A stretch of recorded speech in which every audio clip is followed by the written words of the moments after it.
Therefore, some people have compared the Bodhisatta's renunciation of his life to someone committing suicide. Please explain the differences between the two. There is a tremendous difference between pursuing the perfections to its highest form, or renouncing one's life, and the act of committing suicide.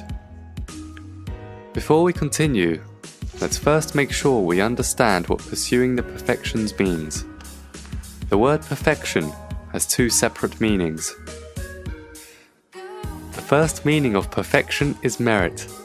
Whenever we do good deeds, we accumulate merits. Similar to the way electricity is stored in a battery, merits can be stored in our mind.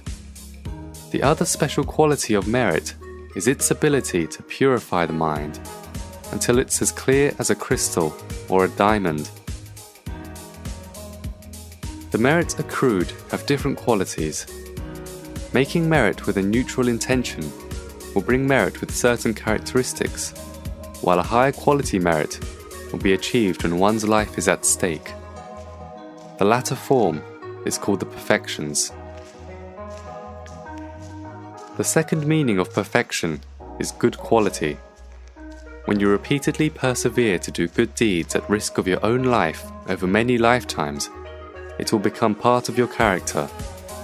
You will develop an innate commitment of always putting merit before your own life. To summarize, the two meanings of perfection are a special quality of merit and the innate commitment of putting merit before your own life.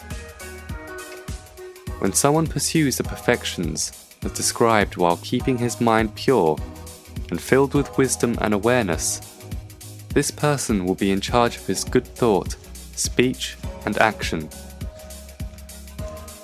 Why do we, the Arahants, or Lord Buddha, have to pursue the perfections despite the extreme difficulties?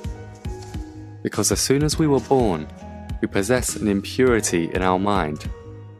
It is similar to the germs we acquire in our body immediately after we are born. Since we are exposed to these germs immediately after birth, we need to receive vaccinations. The Lord Buddha called this impurity of our mind defilements. Defilements deteriorate our mind bit by bit. It forces our mind to think negatively, with anger, greed, jealousy, and delusion. So, do we give up fighting back against it? If we did, we will reap the consequences from our wrongdoings and suffer greatly. Therefore, if you are wise and mindful, you will build up immunity in your mind to fight back defilements. Similar to the way a vaccine fights against diseases in our body, perfection is the vaccine that will protect us from defilements in our mind. The perfection is pursued with perseverance, a purified mind, wisdom, and full awareness, not recklessness. Committing suicide is different. Not only is it reckless, but mindless as well. When a person is trying to kill himself, his mind is very clouded and dark as black ink or mud. He cannot think of anything. His thoughts are so obscured that he cannot realize how extremely difficult it was to be born a human.